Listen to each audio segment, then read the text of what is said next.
Mientras esperaba mi cita, una enfermera se me acercó y me dijo: «Su hija ya está lista para que la den de alta». Estuve a punto de decirle que yo no tenía ninguna hija, pero entonces vi a la adolescente parada justo detrás de ella, mirándome fijamente con unos ojos enormes y aterrorizados, y con las manos juntas como si estuviera rezando. Estaba moviendo los labios diciendo: «Por favor, di que sí», mientras todo su cuerpo temblaba. Algo en su cara me hizo confiar en ella. «Sí, perdón». Me levanté rápido. «Vamos, mi amor».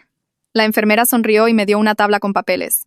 Tuvo una reacción alérgica severa, pero ya está estable. «Solo firme aquí, S. Pérez». Firmé el nombre falso mientras la chica se pegaba a mí. Me agarró del brazo y podía sentir cómo temblaba. La enfermera revisó los papeles. «Ya se la puede llevar a casa. Su papá llamó hace rato y dijo que venía en camino por si usted necesitaba irse, pero le dije que ya estaba aquí». La cara de la chica se puso pálida como un fantasma. Me clavó los dedos en el brazo con tanta fuerza que me dolió.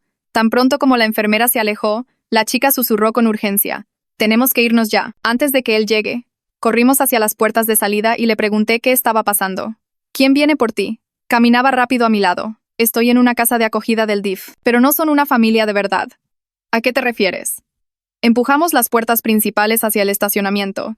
«Hay 6 chicas adolescentes en la casa. Nos obligan a trabajar en línea 12 horas todos los días. No tenemos permitido parar». Su voz temblaba mientras caminábamos entre los coches estacionados. La miré más de cerca ahora, tendría unos 15 o 16 años. «Tenemos que llamar a la policía ahora mismo». Ella negó con la cabeza, muy fuerte. «Intenté llamar a mi trabajadora social la semana pasada». Él se enteró. Se subió la manga y me mostró un moretón oscuro que le rodeaba la parte superior del brazo. Me encerró en el sótano por 3 días. Se me revolvió el estómago. «¿Quién te hizo esto?» «Mi papá de acogida. Pero él trabaja para el sistema, para el DIF. Es coordinador de colocaciones. Nadie nos cree porque él sabe cómo hacer que todo parezca legal». Caminábamos hacia mi coche en la esquina más lejana del estacionamiento. «¿Qué pasó hoy? ¿Por qué estabas en el hospital?» «Nos obligan a tomar pastillas para dormir todas las noches para que no demos problemas. Pero soy alérgica a algo que tienen. Se me empezó a cerrar la garganta esta mañana, así que tuvieron que traerme aquí. Les di un nombre falso y cuando te vi en la sala de espera simplemente me arriesgué. Te señalé y dije que eras mi mamá. Eso fue muy inteligente. Busqué las llaves de mi coche en mi bolso. De repente, la chica dejó de caminar. Me agarró la mano y señaló al otro lado del estacionamiento. «Ese es su coche. Ya está aquí». Miré hacia donde señalaba. Un Honda plateado estaba estacionado a 3 filas de distancia. Vacío. Mi corazón empezó a latir con fuerza. «Si su coche está aquí, significa que está dentro del hospital buscándote ahora mismo. Tenemos que escondernos. Siempre trae su gafete del trabajo en un cordón azul. La gente confía en él porque creen que trabaja en el hospital». Estaba prácticamente hiperventilando. Ya podía ver mi coche. Estaba a solo unos 10 metros de distancia. «Tenemos que llegar a mi coche mientras él sigue adentro buscando». Empezamos a caminar más rápido, tratando de parecer normales, pero mis manos temblaban. La chica se quedó pegada a mí, usándome como escudo. Les mandó un mensaje a las otras chicas esta mañana. La voz de la chica se quebró. Dijo que si me escapaba, se las haría pagar a todas. Probablemente las están castigando ahora mismo por mi culpa. Estábamos casi en mi coche cuando oí que alguien gritaba: «Disculpe, señora». Ambas nos dimos la vuelta. Un hombre alto, calvo y con gafas caminaba hacia nosotras desde la entrada del hospital. La chica se quedó completamente congelada a mi lado. Su respiración se aceleró muchísimo. «Es él. Es mi papá de acogida». Se me heló la sangre. Miré la cara del hombre mientras se acercaba. Lo reconocí de inmediato. No puede ser. Mi voz apenas funcionaba. «Es él». Las uñas de la chica se clavaron en mi mano. «Por favor, no dejes que me lleve de vuelta». El hombre estaba lo suficientemente cerca como para verle la cara con claridad. Mi mente daba vueltas. Esto no podía ser posible. Mi voz salió estrangulada y débil. Dejó de caminar por un segundo. La confusión cruzó su rostro cuando me reconoció.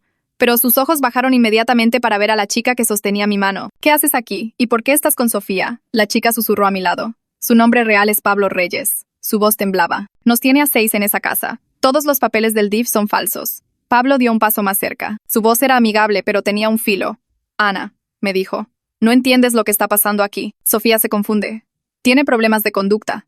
Déjame llevarla a casa para que podamos arreglar esto». Extendió la mano hacia la chica. «No va a ir a ningún lado contigo». Me puse delante de ella. «No necesita tu permiso». Su máscara de amabilidad se estaba cayendo. «Sofía, ven aquí. Ahora». La chica se apretó contra mi espalda. Su cara se puso gris al darse cuenta de que Pablo y yo nos conocíamos. «Aléjate de nosotras». Saqué mi teléfono. Mis manos temblaban tanto que apenas podía sostenerlo. La expresión de Pablo cambió cuando vio el teléfono. «¿De verdad me vas a echar a la policía?». Mi pulgar se quedó flotando sobre el 911. «Sí. No me importa que seas mi hermano. Estás traficando niñas, seas familia o no. Eres un monstruo. Presioné el botón verde de llamada y me llevé el teléfono a la oreja. Mi mano temblaba tanto que casi lo dejó caer. Sofía me agarró la chaqueta con ambas manos y se pegó a mí. Susurró justo en mi oído que Pablo conoce polis que lo han ayudado antes cuando otras chicas intentaron huir. El teléfono sonó una vez. Pablo dio otro paso hacia nosotras y toda su cara cambió. La mirada amigable y preocupada desapareció por completo. Sus ojos se volvieron fríos y vacíos, como si estuviera mirando un problema que necesitaba resolver. El teléfono sonó por segunda vez. Pablo habló con una voz tranquila que me puso la piel de gallina. Me dijo que estaba cometiendo un error enorme, que Sofía era una niña problemática con un historial de mentir sobre sus cuidadores, que tenía problemas de conducta documentados en su expediente. La operadora del 911 contestó y preguntó cuál era mi emergencia. Mantuve mis ojos en Pablo mientras hablaba. Le dije a la operadora que había una situación de trata de personas en el estacionamiento del Hospital General, sección C. La cara de Pablo se puso blanca cuando me oyó decir trata de personas. Sofía seguía pegada a mi costado y podía sentir todo su cuerpo temblar. La operadora me pidió que repitiera lo que dije y que me mantuviera en la línea. Pablo me miró fijamente durante 3 segundos más. Luego se dio la vuelta y caminó rápido hacia su Honda plateado. No corrió, pero se movió rápido. Lo vi subirse a su coche y salir del lugar de estacionamiento. La operadora me estaba haciendo preguntas sobre cuántas personas estaban involucradas y si alguien estaba herido. Respondí mientras veía el coche de Pablo alejarse hacia la salida. Sofía susurró que se iba para lastimar a las otras chicas. La operadora me dijo que los oficiales ya venían en camino y que me quedara donde estaba. 4 minutos después, 2 patrullas entraron al estacionamiento con las luces encendidas pero sin sirenas. Los oficiales se bajaron y caminaron hacia nosotras. Guardé mi teléfono y me enderecé. Sofía se movió detrás de mí y me agarró la parte de atrás de la camisa. Un oficial era mayor, con el pelo canoso, y el otro era más joven, quizás de unos 30 años. El oficial mayor preguntó qué estaba pasando. Expliqué todo lo más rápido que pude. Sofía era una niña de casa de acogida víctima de trata. 6 chicas en total en una casa. Mi hermano, Pablo Reyes, dirigía la operación. Era un coordinador de colocaciones que hacía que todo pareciera legal. La cara del oficial más joven cambió cuando dije el nombre de Pablo. Miró al oficial mayor y dijo que conocía a Pablo Reyes, un tipo respetado que trabajaba en colocaciones del DIF. Se me revolvió el estómago. El oficial mayor le preguntó a Sofía si lo que yo decía era verdad. Ella asintió pero no habló. Sus dedos se aferraron a mi camisa. El oficial más joven dijo que necesitaban tomar declaraciones por separado. Le pidió a Sofía que lo acompañara a la otra patrulla. La respiración de Sofía se aceleró mucho. Se apretó más contra mi espalda. Grité que ella se quedaba conmigo o llamaba a un abogado en ese mismo instante. Ambos oficiales se detuvieron. El mayor levantó las manos y dijo que solo intentaban obtener información clara. Les dije que Sofía estaba aterrorizada y que yo era la única persona en la que confiaba. Podían hacer preguntas con las dos juntas o no íbamos a cooperar. Los oficiales se miraron. El más joven se encogió de hombros. Pasaron 20 minutos haciéndonos preguntas en el estacionamiento. Sofía respondía en voz baja mientras me sostenía la mano. Les contó sobre la casa, las otras chicas y el trabajo en línea. Los oficiales escribieron todo. Luego, el oficial mayor dijo que necesitaban llevar a Sofía a la estación para una entrevista formal. Dije que yo iba con ella. El oficial dijo que ese no era el procedimiento estándar. Le dije que no me importaba el procedimiento. Sofía me identificó como su madre en el hospital. Yo era la adulta responsable de ella y no iba a dejar que fuera a ningún lado sola. El oficial más joven dijo que en realidad sería útil tenerme allí, ya que Sofía estaba claramente más cómoda. Todos nos subimos a nuestros coches y condujimos a la estación de policía. Durante todo el trayecto, observé a Sofía por el espejo retrovisor sentada en la parte trasera de la patrulla. Se veía tan pequeña. En la estación nos llevaron a una sala sencilla con una mesa y sillas. Las paredes eran grises, y había una cámara en la esquina. Un detective entró unos 10 minutos después. Tendría unos 40 años, pelo oscuro y ojos cansados. Se presentó como el detective Santos. Su voz era seria pero no antipática. Se sentó frente a nosotras y le pidió a Sofía que le contara todo desde el principio. La voz de Sofía temblaba mientras hablaba. Describió a las 6 chicas y los turnos de 12 horas haciendo trabajo en línea, las pastillas para dormir que tenían que tomar, el sótano donde Pablo la encerró por 3 días. El detective Santos tomó notas e hizo preguntas. Quería saber la dirección exacta de la casa, la distribución de las habitaciones, los nombres de las otras chicas. Sofía lo sabía todo. Tania tenía 17 años y era la mayor. Larisa era la que más tiempo llevaba allí, con 16 años. También nombró a las otras 3 chicas. Santos preguntó sobre la rutina diaria de Pablo. ¿Cuándo se iba a trabajar? ¿Cuándo volvía a casa? Si alguien más iba a la casa. Sofía respondió a cada pregunta con detalles específicos. Sus manos temblaron todo el tiempo. El detective Santos se reclinó en su silla. Su expresión había cambiado de escéptica a preocupada. Dijo que esto necesitaba una investigación inmediata. Le preguntó a Sofía sobre el trabajo en línea que mencionó. Ella bajó la mirada a la mesa. Dijo que hacían creación de contenido durante 12 horas todos los días. No quiso decir qué tipo de contenido. Pablo recogía todo el dinero que ganaban. Les cobraba por la comida, la ropa y todo lo demás, así que nunca tenían dinero propio. El detective Santos preguntó cuánto dinero. Sofía dijo que no sabía el total, pero que Pablo a veces les mostraba hojas de cálculo. Miles de pesos cada mes. Todo su cuerpo temblaba ahora. Santos se levantó y le trajo un vaso de agua y una manta de algún lugar.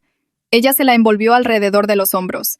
Hizo más preguntas sobre las pastillas para dormir y la reacción alérgica. Sofía explicó que tomaban pastillas todas las noches para no causar problemas. Ella era alérgica a algo en ellas. Esta mañana se le cerró la garganta y Pablo tuvo que llevarla al hospital. Ella les dio un nombre falso. Cuando me vio en la sala de espera se arriesgó y dijo que yo era su mamá. El detective Santos asintió y escribió más notas. Preguntó sobre el castigo en el sótano. Sofía volvió a subirse la manga y mostró el moretón oscuro. Dijo que Pablo la encerró allí abajo durante 3 días la semana pasada porque intentó llamar a su trabajadora social. Sin comida, sin baño, solo oscuridad. Su voz se quebró cuando lo dijo. Santos dejó su pluma. Dijo que necesitaba hacer algunas llamadas y que volvería enseguida. Salió de la habitación. Sofía empezó a llorar. Un llanto real, con los hombros sacudiéndose y las lágrimas corriendo por su cara. Le sostuve la mano y le dije que ya estaba a salvo. No dejaba de decir que lo sentía, que sentía haberme involucrado, que sentía haber arruinado mi vida, que entendería si quería irme ahora que sabía que era mi propio hermano. Le apreté la mano con más fuerza. Le dije que no tenía nada por lo que disculparse.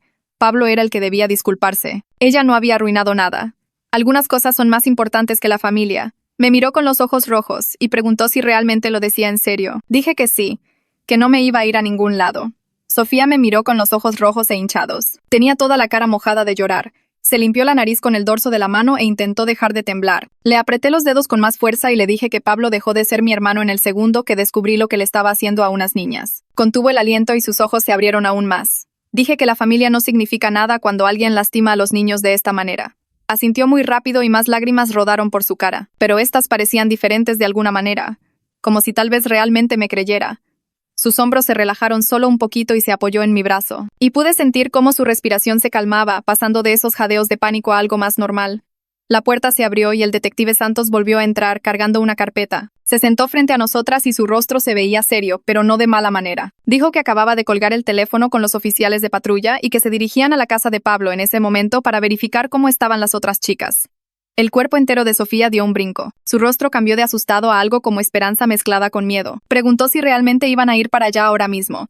Santos asintió y dijo que deberían llegar en unos 15 minutos. Sofía se tapó la boca con ambas manos. Empezó a llorar de nuevo, pero también como que se reía al mismo tiempo. Luego su cara se puso gris y me agarró la mano con tanta fuerza que me dolió. Susurró que las otras chicas probablemente estaban siendo castigadas en ese momento por su culpa. Le dije que esto no era su culpa, pero ella negó con la cabeza con fuerza. Dijo que Pablo les había dicho esa mañana que si ella huía, todas pagarían por ello. Santos se inclinó hacia adelante y dijo que los oficiales verían si alguien estaba herido. Y que documentarían todo. Sofía asintió, pero se veía descompuesta. Pasaron 2 horas lentas mientras estábamos sentadas en esa habitación. Santos nos trajo sándwiches de algún lugar, pero Sofía apenas tocó el suyo. Se quedó mirando la puerta, esperando noticias. Saqué mi teléfono y busqué en mis contactos hasta que encontré el número de Omar. Mi exesposo y yo no habíamos hablado en quizás 3 meses. Le escribí un mensaje preguntándole si todavía conocía abogados que manejaran casos de trata de personas. Presioné enviar antes de poder pensarlo demasiado. Mi teléfono sonó 30 segundos después. La voz de Omar sonó preguntando qué demonios estaba pasando. Le di la versión corta sobre Sofía y Pablo y las 6 chicas. Se quedó en silencio por un largo rato. Luego dijo que iba a llamar a alguien en ese momento y que me contactaría en 10 minutos. Sofía me observó guardar el teléfono. Preguntó quién era y le dije que mi exesposo solía ser abogado antes de cambiar de carrera, que todavía tenía conexiones con personas que hacían este tipo de trabajo. Ella asintió y volvió a mirar fijamente la puerta. Mi teléfono vibró de nuevo 20 minutos después. Omar dijo que tenía una amiga llamada Jimena que se especializaba en casos de defensa de menores y que estaba dispuesta a venir a la estación ahora mismo. Me pidió la dirección y dijo que él también vendría. Sentí que algo se aflojaba en mi pecho al saber que tendríamos ayuda legal real. Omar apareció 40 minutos después con una mujer que parecía tener unos 50 años, con el pelo corto y gris y una mirada intensa. Caminó directo hacia el detective Santos y le extendió la mano. Dijo que se llamaba Jimena y que entendía que había una menor que necesitaba representación legal. Santos le estrechó la mano y me miró. Asentí y dije que le había pedido a Omar que trajera a alguien que pudiera ayudar a Sofía. Jimena acercó una silla y se sentó junto a Sofía. Le preguntó a Sofía si estaba de acuerdo con que Jimena estuviera allí, y Sofía dijo que sí. Entonces Jimena empezó a disparar preguntas a Santos sobre los arreglos de custodia de protección y dónde se suponía que Sofía se quedaría esa noche. Santos explicó que normalmente volvería a una casa de acogida, pero dadas las circunstancias, eso parecía complicado. El rostro de Jimena se endureció. Dijo que complicado no era la palabra que ella usaría. Dijo que Pablo tenía acceso a todos los registros de colocación del sistema y podría encontrar a Sofía donde quiera que la pusieran. Necesitábamos un refugio de emergencia que estuviera completamente fuera de la red oficial. Santos se frotó la cara y dijo que tendría que hacer algunas llamadas al respecto. Su teléfono sonó antes de que pudiera levantarlo. Contestó y su expresión cambió mientras escuchaba. Apretó la mandíbula y escribió algo en su libreta. Dijo, está bien, gracias, y colgó. Luego nos miró a todos, y supe que eran malas noticias antes de que abriera la boca.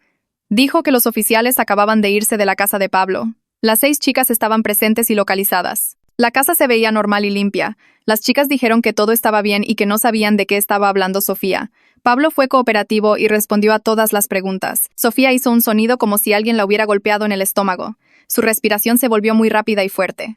Se puso de pie tan rápido que su silla cayó hacia atrás. Dijo no, una y otra vez mientras se tiraba del pelo con las manos. Salté y la agarré por los hombros. Temblaba tanto que pensé que podría caerse. Jimena se movió rápido y sujetó el otro brazo de Sofía. La volvimos a sentar en la silla y Jimena se arrodilló frente a ella. Sofía no podía dejar de jadear por aire. Dijo que Pablo las obliga a practicar exactamente qué decir si alguien alguna vez viene a revisar. Que probablemente les envió un mensaje de texto en el segundo en que salió del hospital. Que las amenazó. Están demasiado asustadas para decir la verdad. Su voz salió entrecortada y desesperada. Jimena le preguntó a Santos si los oficiales notaron algo raro en las chicas. Santos miró sus notas y dijo que parecían nerviosas, pero nada obvio, sin lesiones visibles ni signos de angustia. Pablo les mostró su gafete de coordinador de colocaciones y toda la documentación del DIF. Todo parecía legal y en regla. La casa estaba limpia y con mucha comida. Cada chica tenía su propia habitación. Jimena se recostó en su silla y ahora su rostro estaba enojado. Dijo que esto era un caso de libro de texto de trata institucional. El perpetrador usa su posición oficial como tapadera, y las víctimas están demasiado asustadas para hablar porque él tiene todo el poder. Sentí algo caliente creciendo en mi pecho. Mis manos empezaron a temblar, pero esta vez no era de miedo. Dije que Pablo creó un sistema perfecto donde nadie les creería a las niñas por encima de él. Tenía credenciales y papeles falsos, y sabía exactamente cómo hacer que todo pareciera correcto. Jimena asintió y dijo que había visto casos como este antes. El sistema protege al abusador porque él es parte del sistema mismo. Santos cerró su carpeta y se reclinó. Dijo que le creía a Sofía y que creía que algo malo estaba pasando en esa casa, pero que necesitaba más pruebas antes de poder arrestar a Pablo o sacar a las chicas. El testimonio de Sofía por sí solo no era suficiente cuando las otras víctimas lo negaban todo, y Pablo tenía credenciales profesionales impecables. Necesitaba algo concreto que se sostuviera en un tribunal. Jimena preguntó qué tipo de evidencia estaba buscando. Santos dijo que registros médicos, documentación financiera, testimonio de un testigo además de Sofía, evidencia física de la casa. En cualquier cosa que corroborara la historia de Sofía más allá de su palabra contra la de Pablo. Miré a Sofía y su cara estaba completamente pálida.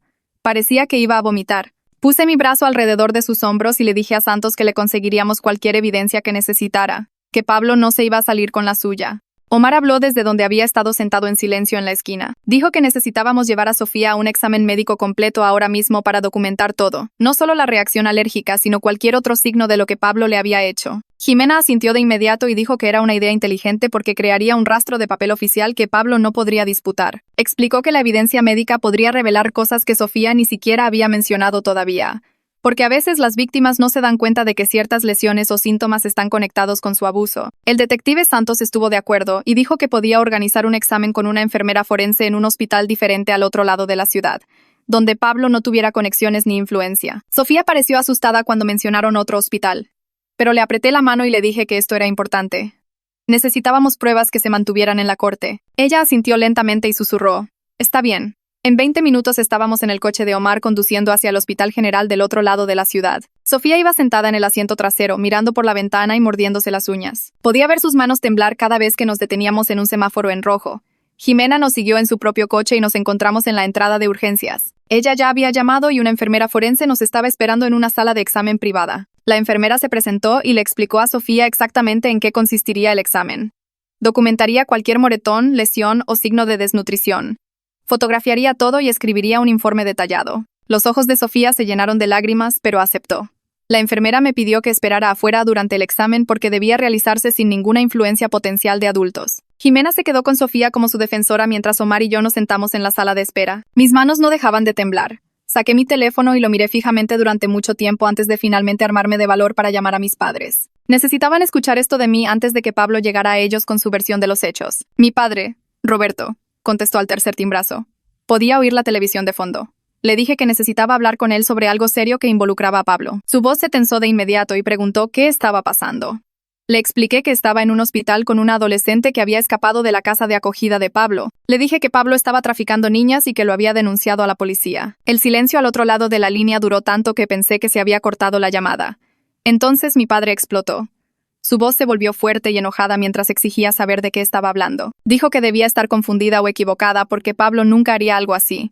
Traté de explicarle sobre Sofía y las otras 5 chicas, pero me interrumpió. Dijo que estaba siendo manipulada por una adolescente problemática que probablemente tenía problemas de conducta. Me exigió que le regresara esa niña a Pablo de inmediato y dejara de causar problemas a la familia.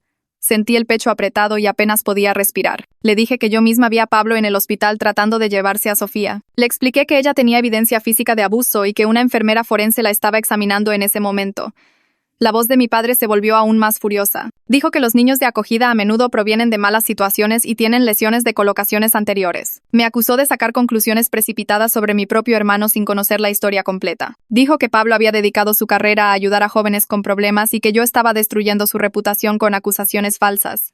Me sentí enferma del estómago. Le pregunté por qué se apresuraba tanto a defender a Pablo sin siquiera escuchar lo que le estaba diciendo.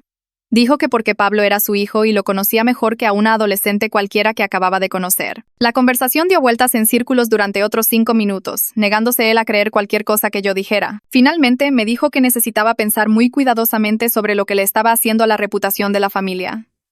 Dijo que le iba a llamar a Pablo en ese momento para escuchar su versión de la historia. Luego me solgó. Me quedé sentada mirando mi teléfono, sintiendo que podría vomitar. Omar puso su mano en mi hombro y preguntó si estaba bien. Negué con la cabeza porque no estaba bien. Mi propio padre acababa de elegir a Pablo por encima de la verdad.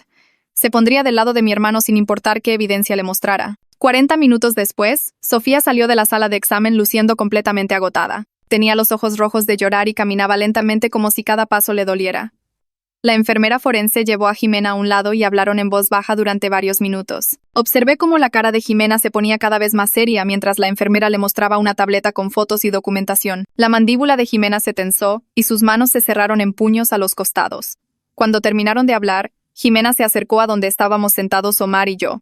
Su expresión era sombría. Nos dijo que el examen médico había encontrado signos de privación de sueño a largo plazo, incluyendo ojeras, reflejos retardados y confusión cognitiva. Sofía tenía lesiones por esfuerzo repetitivo en sus manos y muñecas, consistentes con el trabajo constante en computadora durante periodos prolongados. Había múltiples moretones en diversas etapas de curación que mostraban un patrón de haber sido golpeada con objetos en lugar de lesiones accidentales. La enfermera también había encontrado evidencia de desnutrición, con el peso de Sofía significativamente por debajo del rango saludable para su edad y altura. Jimena dijo que la reacción alérgica a las pastillas para dormir podría haber sido fatal si Sofía no hubiera llegado al hospital cuando lo hizo. Su garganta se había estado cerrando y otros 30 minutos podrían haber sido demasiado tarde. Sentí una rabia creciente en mi pecho mientras Jimena describía cada hallazgo.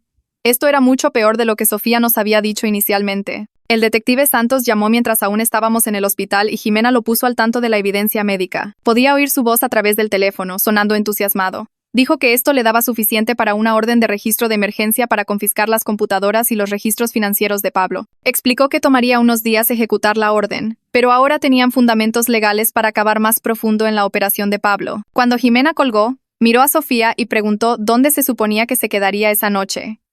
El sistema de colocación del DIF estaba obviamente comprometido ya que Pablo tenía acceso a todos esos registros. Yo no era una tutora aprobada, así que técnicamente Sofía no podía quedarse conmigo. Jimena pensó por un momento y luego dijo que Sofía debería quedarse con ella informalmente mientras presentaba los papeles de custodia de emergencia a primera hora de la mañana. No era exactamente legal, pero era más seguro que poner a Sofía de nuevo en un sistema que Pablo podía manipular. Omar llevó a Jimena a un lado mientras Sofía recogía su chaqueta y se ofreció a quedarse en mi departamento con nosotras. Dijo que Pablo podría intentar aparecer y que sería mejor si hubiera alguien más allí además de solo Sofía y yo. Sentí un alivio recorrer mi cuerpo porque en realidad tenía miedo de que Pablo supiera dónde vivía. A Jimena le pareció una buena idea y dijo que comenzaría el papeleo de la tutela de emergencia a primera hora de la mañana. Salimos del hospital alrededor de las 11:30 y condujimos a través de la ciudad hasta mi departamento.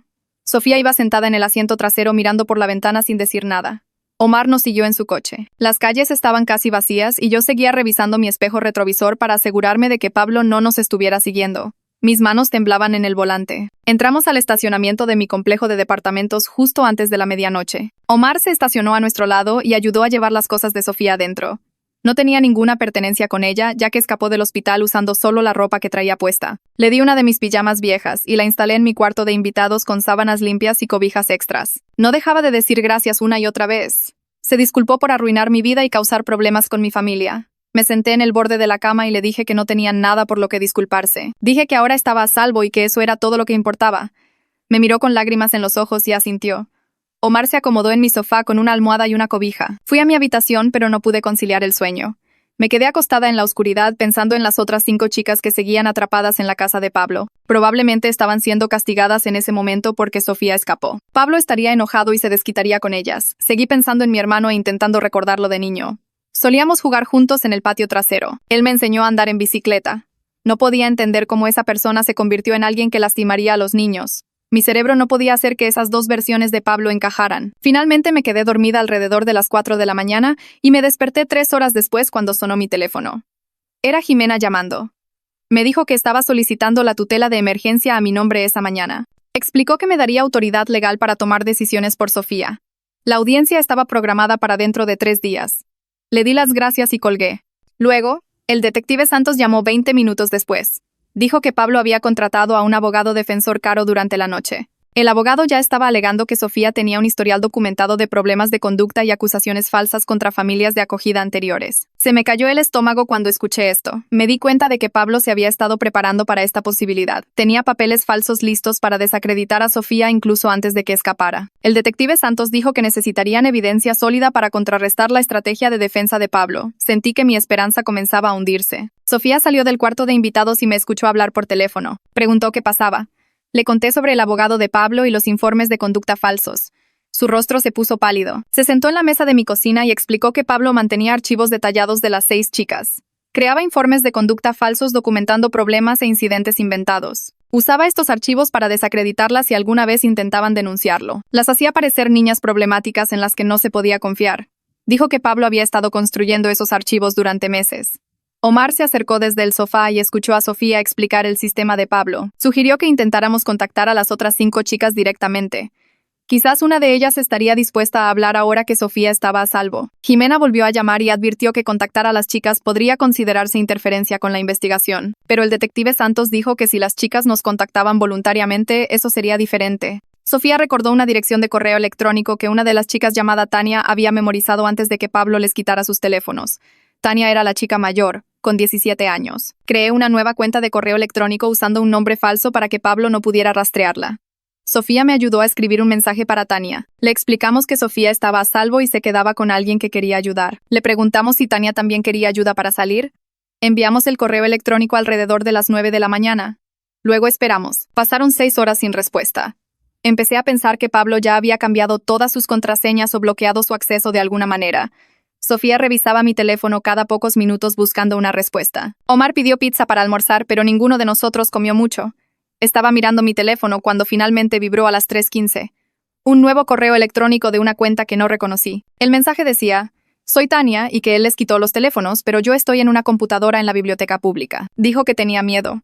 Mis manos comenzaron a temblar mientras lo leía. Sofía me agarró del brazo y leyó por encima de mi hombro. Le respondí de inmediato preguntándole si estaba a salvo en ese momento.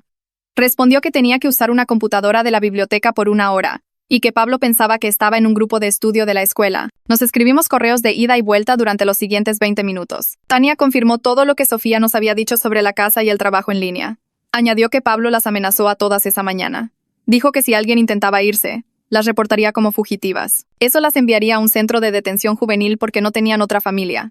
Tania dijo que las chicas más jóvenes estaban demasiado asustadas como para siquiera pensar en escapar ahora. Preguntó si Sofía estaba realmente bien y si realmente podíamos ayudarlas a salir. Le dije que sí y que teníamos un abogado y un detective trabajando en el caso.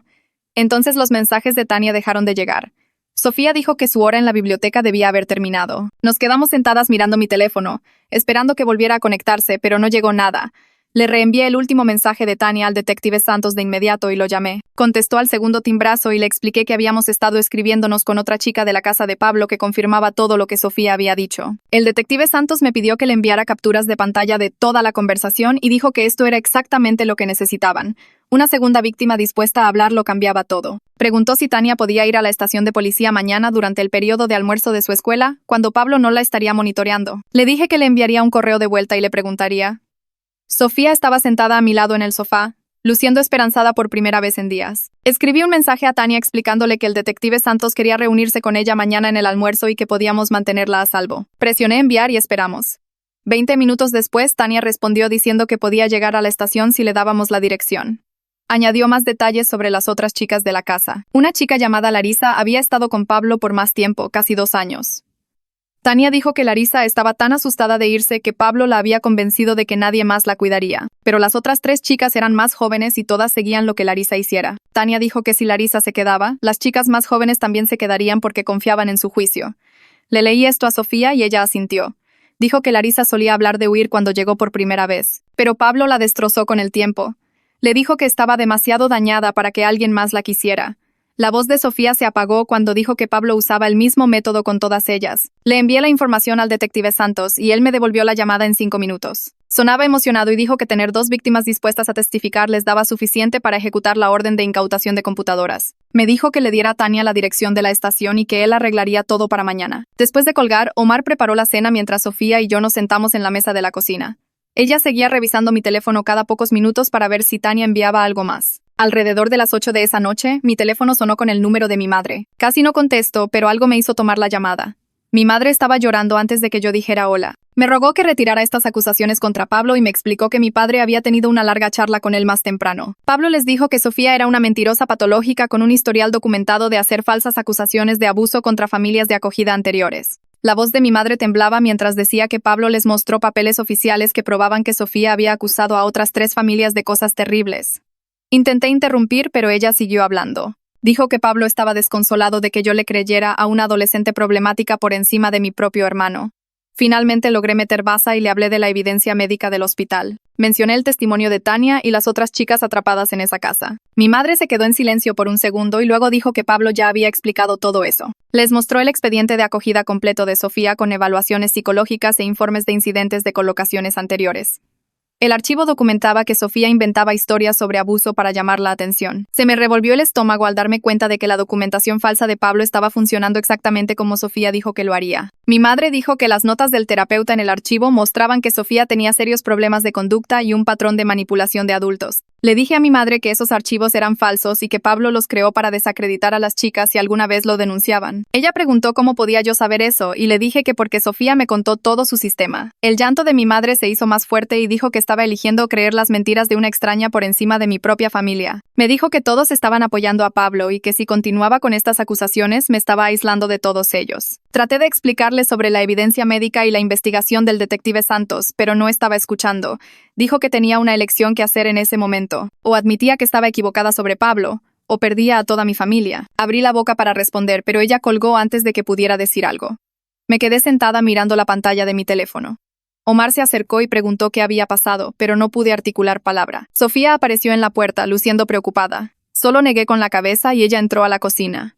Vio mi cara e inmediatamente comenzó a disculparse. Dijo que lamentaba haber destruido a mi familia y que nunca debió haberme arrastrado a este lío. La miré, parada allí, luciendo tan pequeña y asustada. Le dije que ella no destruyó nada. Pablo hizo esto, no tú. Dijo que toda mi familia me iba a odiar por su culpa. Pero le dije que algunas cosas importan más que la lealtad familiar. A la mañana siguiente, Tania se presentó en la estación de policía durante su hora de almuerzo, como lo había arreglado el detective Santos. Sofía quería ir, pero el detective Santos dijo que era mejor si Tania daba su declaración sin otros testigos presentes. Tania pasó 2 horas en una sala de entrevistas dando una declaración grabada que coincidía con todo lo que Sofía nos había dicho. El detective Santos me llamó después y dijo que tener 2 víctimas corroborando los mismos detalles significaba que podían ejecutar la orden de registro de inmediato. Sonaba con una energía que no había tenido antes. Esa tarde, mientras Pablo estaba en su oficina, 6 policías se presentaron en su casa con la orden de incautación. Se llevaron las 6 computadoras de las habitaciones de las chicas. además de la laptop y la computadora de escritorio de Pablo. También confiscaron cajas de registros financieros y los archivos de conducta falsos que Sofía había mencionado. Un oficial llamó al detective Santos para informar que encontraron un archivador cerrado con llave en la habitación de Pablo que contenía archivos de las 6 chicas con informes de incidentes y evaluaciones psicológicas fabricadas. Pablo se presentó en la casa a mitad del registro. Su abogado llegó 15 minutos después. El detective Santos me llamó esa noche y su voz era diferente. Más seria. Dijo que los análisis forenses iniciales de las computadoras eran peores de lo que esperaba. Encontraron evidencia de que las cuentas en línea de las 6 chicas generaban ingresos significativos que Pablo controlaba por completo. Las chicas habían estado haciendo trabajo de creación de contenido para suscriptores de pago, pero nunca vieron nada del dinero. Pablo mantenía hojas de cálculo rastreando las ganancias diarias de cada chica hasta el último centavo. También rastreaba los gastos que les cobraba por cosas básicas como comida y ropa. Las chicas estaban esencialmente trabajando 12 horas al día mientras se endeudaban más y más con él. Pregunté de cuánto dinero estábamos hablando y el detective Santos hizo una pausa antes de responder. Dijo que los registros financieros mostraban que Pablo había ganado más de 8 millones de pesos en los últimos 2 años con el trabajo en línea de las chicas. También estaba cobrando los pagos del DIF por las 6 chicas. El fiscal ya estaba hablando de elevar los cargos de abuso a trata de personas y fraude. Esto ya no era solo un mal padre de acogida. Esto era una empresa criminal organizada. A la mañana siguiente, el detective Santos llamó para decir que los oficiales se dirigían a la oficina de Pablo con una orden de arresto. Puse el teléfono en altavoz para que Sofía pudiera oír y ella me agarró la mano mientras escuchábamos. Dijo que tenían suficiente evidencia de las computadoras y los registros financieros para acusar a Pablo de 6 cargos de trata de personas, además de explotación infantil, fraude y privación ilegal de la libertad. La audiencia de fianza estaba programada para esa tarde y los fiscales pedían 10 millones de pesos porque Pablo tenía los recursos y las conexiones para huir. Sofía comenzó a llorar cuando escuchó la cantidad porque dijo que los padres de Pablo tenían dinero y probablemente la pagarían. Le dije que incluso si lo hacían, Pablo no podría acercarse a ella debido a la orden de protección. 2 horas después, el detective Santos envió un mensaje de texto diciendo que Pablo estaba bajo custodia y que sus padres ya estaban en el juzgado hablando con un fiador. Mi teléfono sonó 20 minutos después y vi que era mi padre llamando. Casi no contesto, pero Sofía me estaba mirando, así que respondí. Mi padre comenzó a gritar antes de que yo pudiera decir hola. Me dijo que había destruido la vida de Pablo y su carrera por las mentiras de adolescentes problemáticas que eran conocidas por inventar cosas. Su voz temblaba de ira mientras decía que el abogado de Pablo probaría que todo esto era fabricado y que entonces yo tendría que vivir con lo que le había hecho a la familia. Traté de explicarle sobre la evidencia médica y los registros financieros, pero él habló por encima de mí. Dijo que siempre había estado celosa del éxito de Pablo y que esta era mi forma de derribarlo. Sentí que mi propia ira aumentaba y le dije que tenía documentación médica de abuso, registros financieros que mostraban 8 millones de pesos en ganancias robadas y 2 víctimas dispuestas a testificar bajo juramento. Mi padre se quedó callado por un segundo y luego dijo que el abogado de Pablo ya había explicado cómo toda esa evidencia podía ser malinterpretada por personas que querían creer lo peor. Dijo que los moretones podían ser de cualquier cosa, que el dinero eran ingresos legítimos que Pablo ganaba a través de su negocio de consultoría y que los niños de acogida problemáticos a menudo inventaban historias para llamar la atención. Le pregunté si realmente creía eso o si solo estaba protegiendo a Pablo porque no podía aceptar la verdad. Me dijo que no lo contactara ni a él ni a mi madre de nuevo hasta que estuviera lista para disculparme con Pablo por lo que le había hecho pasar. La línea se cortó y me quedé sentada mirando mi teléfono. Sofía preguntó si estaba bien y mentí, y dije que sí. 3 días después, el detective Santos llamó con la noticia de que Servicios de Protección Infantil finalmente iba a sacar a las otras 5 chicas de la casa de Pablo. Pregunté si podían permanecer juntas, pero dijo que estaban siendo colocadas en hogares de acogida de emergencia separados por todo el estado. Cuando le conté a Sofía, pareció como si la hubiera golpeado. Dijo que esas chicas eran todo lo que tenían y ahora estaban siendo separadas por su culpa. Traté de explicarle que no era su culpa, pero ella solo negó con la cabeza y se fue a su habitación. Jimena vino esa noche para ver cómo estábamos y le pregunté por qué las chicas no podían quedarse juntas cuando se necesitaban mutuamente como apoyo. Se sentó en la mesa de mi cocina y explicó que separarlas era el procedimiento estándar en casos de trata. El abogado de Pablo argumentaría que las chicas coordinaron su testimonio si permanecían en contacto, así que los fiscales las necesitaban separadas temporalmente para probar que sus historias coincidían de forma independiente. Dije que se sentía cruel castigar a las víctimas aislándolas de su único sistema de apoyo. Jimena estuvo de acuerdo en que era terrible, pero dijo que era la única forma de construir un caso lo suficientemente fuerte como para que Pablo no saliera libre. A la mañana siguiente, una trabajadora social llamada Katia Navarro se presentó en mi departamento para entrevistar a Sofía. Tenía una tabla con papeles y una expresión fría que me incomodó de inmediato. Sofía se sentó en el sofá, luciendo pequeña y asustada, mientras Katia le hacía preguntas. Pero las preguntas se sintieron mal desde el principio. Katia seguía preguntando si yo había entrenado a Sofía sobre qué decir a la policía y si Sofía podría estar exagerando las cosas para llamar la atención. Preguntó si Sofía entendía las graves consecuencias de hacer acusaciones falsas contra alguien en la posición de Pablo. Las manos de Sofía temblaban mientras intentaba responder y pude ver cómo se cerraba, de la misma manera que lo hacía cuando no se sentía segura. Interrumpí y le pregunté a Katia por qué estaba interrogando a la víctima en lugar de investigar cómo Pablo había operado una red de trata bajo las narices del sistema de acogida durante años. Katia me miró con una expresión molesta y dijo que Pablo tenía un expediente ejemplar en el departamento y que esta situación era muy inusual. Dijo que su trabajo era determinar si las acusaciones eran creíbles o si Sofía tenía problemas de conducta que pudieran explicar sus afirmaciones.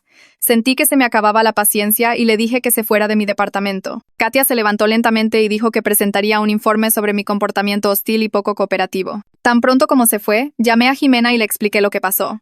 Jimena guardó silencio por un minuto y luego dijo que presentaría una queja formal contra Katia por intimidación de la víctima. Dijo que también solicitaría que se asignara de inmediato a un trabajador social diferente al caso de Sofía. El detective Santos respaldó la queja cuando Jimena lo contactó.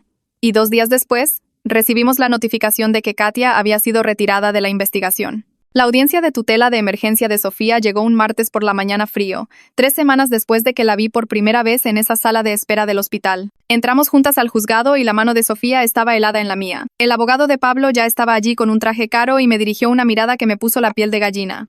La audiencia comenzó y el abogado de Pablo se levantó primero. Argumentó que yo era una tutora inadecuada, sin experiencia en la crianza de niños y con motivos cuestionables para involucrarme. Dijo que Sofía estaría mejor servida regresando a una colocación de acogida con una familia debidamente entrenada y licenciada. Lo hizo sonar como si yo fuera una especie de depredadora que había manipulado a una adolescente vulnerable. Jimena se puso de pie y presentó la evidencia médica que documentaba las lesiones y la desnutrición de Sofía. Tenía fotos que hicieron que el juez se inclinara para verlas más de cerca. El detective Santos testificó sobre la investigación criminal en curso y la evidencia que habían recolectado de las computadoras y los registros financieros de Pablo. Explicó cómo el caso se había expandido a una investigación federal de trata de personas. Luego fue el turno de Sofía de hablar. Se acercó al estrado de los testigos y el juez le pidió que explicara por qué quería quedarse conmigo. La voz de Sofía tembló mientras decía que yo era la primera persona que la había protegido en años y que se sentía segura en mi departamento. Dijo que la idea de volver al sistema de acogida la hacía sentir enferma porque ya no podía confiar en nadie de ese sistema. Miró directamente al juez y dijo que si tenía que volver, se escaparía a la primera oportunidad que tuviera. El juez guardó silencio durante mucho tiempo después de que Sofía terminó de hablar.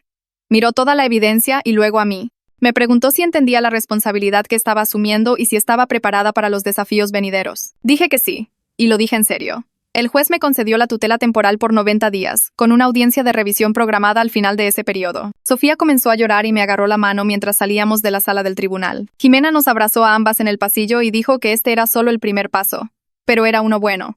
3 días después de la audiencia sonó el timbre de mi puerta a las 8 de la mañana. Miré por la mirilla y se me revolvió el estómago cuando vi a mis padres parados en el pasillo. Sofía todavía estaba dormida en su habitación y me quedé paralizada, tratando de decidir qué hacer. Mi madre volvió a tocar el timbre y gritó que sabía que estaba en casa. Abrí la puerta pero mantuve puesta la cadena de seguridad.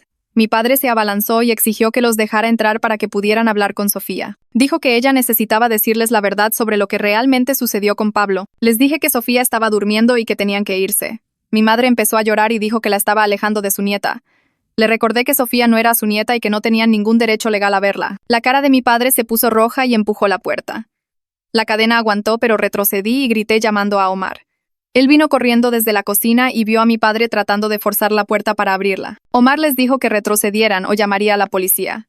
Mi madre gritó que me había convertido en un monstruo que destruyó a su familia. Dijo que le robé la vida a su hijo por las mentiras de una adolescente perturbada. Saqué mi teléfono con manos temblorosas y marqué el 911.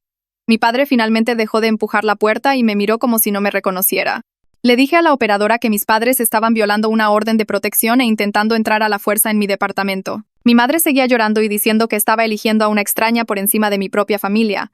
Omar se paró a mi lado en la puerta y su presencia me hizo sentir menos sola. 2 oficiales llegaron 12 minutos después y abrí la puerta para dejarlos entrar mientras mis padres esperaban en el pasillo. Los oficiales revisaron los papeles de la orden de protección y luego salieron al pasillo para hablar con mis padres. Podía oír a un oficial explicarles que estaban violando la orden judicial al venir a mi casa. La voz de mi madre se hizo más fuerte mientras insistía en que solo querían ver a su nieta y asegurarse de que estuviera a salvo. El oficial le dijo que Sofía no era su nieta y que no tenían derechos de custodia. Dijo que si volvían serían arrestados por violar la orden de protección. Mi madre gritó que me había convertido en un monstruo que estaba robando la vida de su hijo. Mi padre permaneció en silencio y ni siquiera me miró mientras los oficiales los escoltaban hasta el elevador. Después de que se fueron, me senté en el sofá y lloré mientras Omar preparaba café. Sofía salió de su habitación preguntando qué había pasado y le dije que mis padres habían intentado visitarnos. Se disculpó por causar problemas con mi familia y le dije que no tenía nada por lo que disculparse. Pasaron 2 semanas y el detective Santos llamó diciendo que Larisa finalmente había accedido a dar una declaración. Explicó que los testimonios de las otras chicas la habían convencido de que Pablo ya no podía tomar represalias. Jimena y yo llevamos a Sofía a la estación de policía, donde Larisa esperaba en una sala de entrevistas. Las chicas se abrazaron y lloraron durante varios minutos antes de que el detective Santos comenzara la grabación. La declaración de Larisa duró casi 4 horas porque ella había estado con Pablo por más tiempo y fue testigo de todo desde el principio. Describió cómo Pablo comenzó con solo 1 o 2 chicas haciendo tutorías reales en línea para materias escolares. El trabajo era legítimo al principio y él parecía un padre de acogida cariñoso que quería ayudar. Luego, gradualmente, cambió a diferentes tipos de contenido en línea que generaban más dinero. Las aisló del contacto exterior quitándoles sus teléfonos y monitoreando todas sus comunicaciones. Larisa dijo que Pablo les decía que tenían suerte de tener un hogar porque la mayoría de los niños de acogida terminaban en las calles. Las convenció de que el trabajo en línea era necesario para pagar su comida y vivienda. Explicó cómo comenzaron las pastillas para dormir después de que una chica intentó huir. Pablo dijo que las pastillas les ayudarían a descansar mejor, pero en realidad las usaba para mantener a todas sumisas y demasiado cansadas para causar problemas. Larisa proporcionó nombres de otros 4 hombres con los que Pablo trabajaba y que colocaban a chicas en situaciones similares. Dijo que estos hombres operaban en 3 estados diferentes y que Pablo presumía de cuánto dinero estaba ganando la red. El detective Santos hizo preguntas específicas sobre los registros financieros y Larisa describió haber visto las hojas de cálculo de Pablo rastreando las ganancias de cada chica. Dijo que Pablo les cobraba por todo, incluyendo comida y ropa, para que nunca pudieran ahorrar suficiente dinero para irse. La declaración incluyó detalles sobre el sótano donde Pablo encerraba a las chicas como castigo. Larisa había estado allí abajo 2 veces y describió el frío piso de concreto y la cubeta que dejaba como baño. Para cuando terminó la entrevista, el detective Santos parecía conmocionado y dijo que este caso era más grande de lo que nadie imaginaba. Al día siguiente, el detective Santos contactó a la FGR, Fiscalía General de la República, porque el testimonio de Larisa mostraba trata interestatal. Una agente llamada Anna Chang me llamó directamente y pidió reunirse con Sofía. Explicó que la operación de Pablo era parte de una red más grande de empleados corruptos del sistema de acogida que dirigían esquemas similares. La agente Chang entrevistó a Sofía durante 6 horas y grabó todo sobre los métodos de Pablo y los otros hombres involucrados. Dijo que el gobierno federal estaba construyendo un caso masivo que expondría las vulnerabilidades en el sistema de acogida. En una semana, la investigación explotó en una operación multiestatal con agentes de la FGR realizando redadas en casas de Jalisco, Puebla y Veracruz. Se encontraron 17 chicas más en situaciones idénticas a las que describió Sofía. La agente Chang me mantuvo actualizada mientras construían el caso federal contra Pablo y los otros 4 hombres. Dijo que la evidencia era abrumadora, con registros financieros que mostraban millones de pesos moviéndose a través de la red. El abogado de Pablo intentó negociar un acuerdo de culpabilidad, pero Jimena explicó que los cargos federales conllevaban sentencias mínimas obligatorias. Los fiscales querían hacer un ejemplo del caso para forzar reformas en la supervisión de las casas de acogida. El abogado de Pablo siguió presionando para reducir los cargos, pero la agente Chang dijo que la evidencia de trata era demasiado sólida. Jimena me dijo que los fiscales estaban decididos a demostrar que trabajar dentro del sistema no protegía a los traficantes de las consecuencias.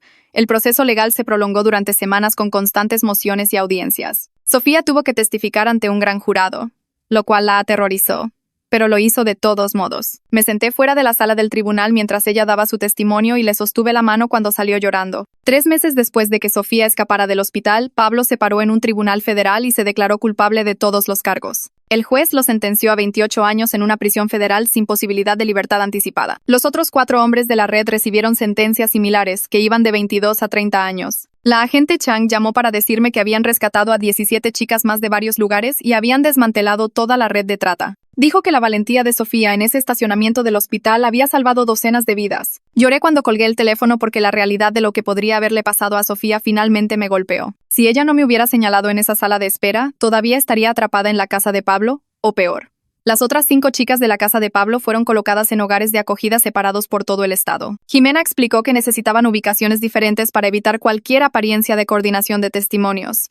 Sofía preguntaba constantemente por Tania y Larisa y si estaban a salvo. Sus terapeutas organizaron videollamadas supervisadas 2 veces al mes para que las chicas pudieran mantenerse conectadas. Me senté con Sofía durante la primera llamada y vi cómo se le iluminaba la cara cuando vio a Tania en la pantalla.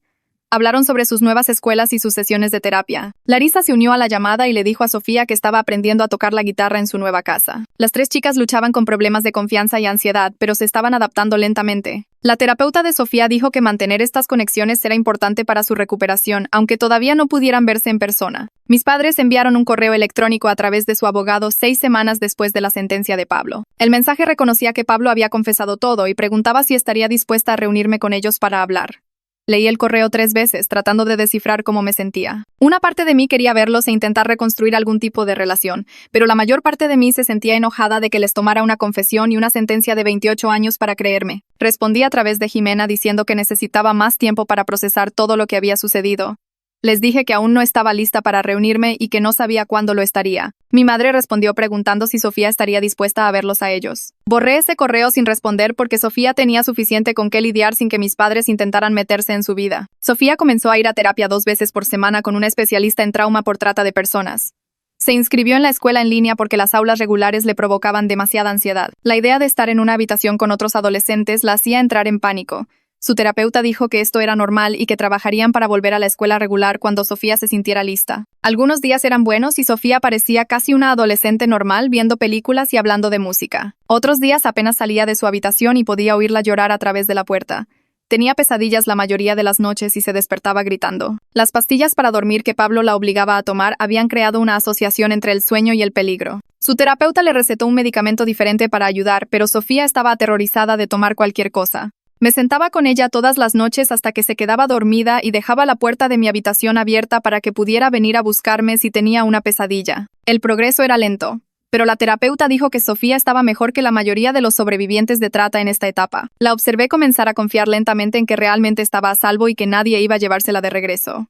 Algunas mañanas entraba a la cocina sonriendo y esos momentos hacían que todo valiera la pena. 6 meses después de esa mañana, Jimena presentó los papeles para la guardia y custodia permanente y nos presentamos en el juzgado un martes. Sofía llevaba un vestido azul que ella misma escogió y no dejaba de alisar la tela con las manos. El juez revisó todos los documentos, incluyendo cartas de la terapeuta de Sofía y del detective Santos sobre lo bien que le estaba yendo bajo mi cuidado. Jimena presentó el caso explicando cómo Sofía llegó a vivir conmigo y por qué la tutela permanente era lo mejor para sus intereses. El juez le preguntó a Sofía directamente si esto era lo que quería y Sofía sintió, tan fuerte que pensé que le dolería el cuello. Su voz salió baja pero clara cuando dijo que sí, que quería quedarse conmigo.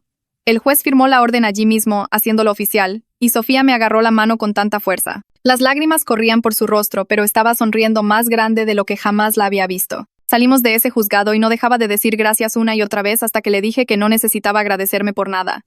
Pasó un año más rápido de lo que esperaba y Sofía siguió mejorando poco a poco. Su terapeuta dijo que estaba haciendo un progreso real en superar todo lo que sucedió. Sofía comenzó a hablar sobre quizás intentar la escuela regular el próximo otoño en lugar de las clases en línea, lo que se sintió como un paso enorme. Empecé un grupo de apoyo para personas como yo que éramos tutores de sobrevivientes de trata porque seguía conociendo a otros que necesitaban ayuda para entender las cosas. La nueva madre de acogida de Tania se unió al grupo el mes pasado.